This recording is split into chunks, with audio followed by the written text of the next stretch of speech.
আসসালামু আলাইকুম। আজকে আমাদের টপিক হচ্ছে বিজনেস নিয়ে। বিজনেস যদি আমি আপনাদেরকে বলি, বিজনেস নাম শোনাটা খুবই সহজ, কিন্তু বিজনেসে শুরু করা, বিজনেসের টিকে থাকাটা কিন্তু খুবই কঠিন। আপনার আইডিয়া যদি না থাকে আপনি বিজনেসে এগোতে পারবেন না। আপনি বিজনেস করে কোনো লাভ নেই। বিজনেসের ক্ষেত্রে কাস্টমার আপনার থেকে প্রোডাক্ট কিনে, কাস্টমার আপনার থেকে নিবে ট্রাস্ট। যারা অতিরিক্ত প্রাইস দিয়ে বিজনেস শুরু করে তারা আসলে সফল হয় না। কারণ হচ্ছে মানুষ আপনার থেকে বিশ্বাসটা নিবে। সেক্ষেত্রে আপনি যদি একটা জিনিসের দাম বাড়ি দিয়ে বিজনেস করতে চাচ্ছেন, 500 টাকার জিনিস 1200-1500 টাকা বিক্রি করবেন, সেটা আসলে হয় না। আপনাকে 500 টাকার জিনিস 600-700 টাকা বিক্রি করতে হবে। তারপর হচ্ছে মানুষ আপনার মধ্যে একটা বিশ্বাস তৈরি করবে। এরপর হচ্ছে আপনার বিজনেসটা আস্তে আস্তে গ্রো করা শুরু করবে। বিজনেস মানে প্রফিট না, বিজনেস মানে হচ্ছে রেসপন্সিবিলিটিস। আপনাকে বিজনেস শুরু করতে হবে ছোট পরিসরে, আপনাকে বিজনেস শুরু করতে হবে ছোট পরিসরে, বড় পরিসরে বিজনেস শুরু করা যাবে না। কারণ হচ্ছে আপনি একদিনে বা রাতারাতিতে আপনি কখনো প্রফিট করতে পারবেন না, লাভবান হতে পারবেন না।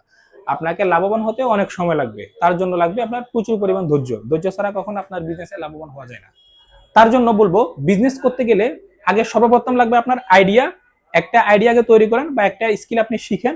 শিখার পর ওইটা নিয়ে ছয় কয়েক মাস আগে পরিশ্রম করবেন, আর একটু ভালোভাবে বুঝবেন, এটা নিয়ে আর একটু ভালোভাবে আগাবেন। তারপর হচ্ছে কি আপনি শুরু করবেন বিজনেস, ব্যবসা শুরু করবেন ছোট পরিসরে। ছোট পরিসর থেকে আপনি আস্তে আস্তে বড় পরিসরে যাবেন। আস্তে আস্তে হচ্ছে আপনি ইনভেস্টমেন্ট বাড়াবেন।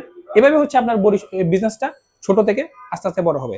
কেন ছোট পরিসরে শুরু করবেন এটা যদি আমি ছোট্ট করে যদি বলি, কারণ হচ্ছে আমি কোনো একটা জায়গায় আমি 5 লাখ টাকা ইনভেস্ট করলাম, সেখান থেকে দেখা যাচ্ছে আমার হচ্ছে 5 লাখ টাকা, আমার টাকা লাভবান আমি হইতেও পারি, নাও হতে পারে, আমার লসও হতে পারে। তার জন্য আমি ছোট করে যখন শুরু করব, যখন 20-30 হাজার টাকা দিয়ে যখন শুরু করব, সেক্ষেত্রে আমার লাভবান হওয়ার, যদি দেখি না মার্কেট এটা ভালো চলতেছে, তাহলে আমরা এটা নিয়ে আগাবো। যদি দেখতেছি না এই কাজে মার্কেট ডাউন, তাহলে এটা নিয়ে আমরা আগানো যাবে না। তো সুতরাং যারা বিজনেস শুরু করতে চান, এই জিনিসগুলো আপনাকে মাস্ট খেয়াল রাখতে হবে। এটা ছাড়া বিজনেস শুরু করবেন তো মারা খাবেন। ধন্যবাদ।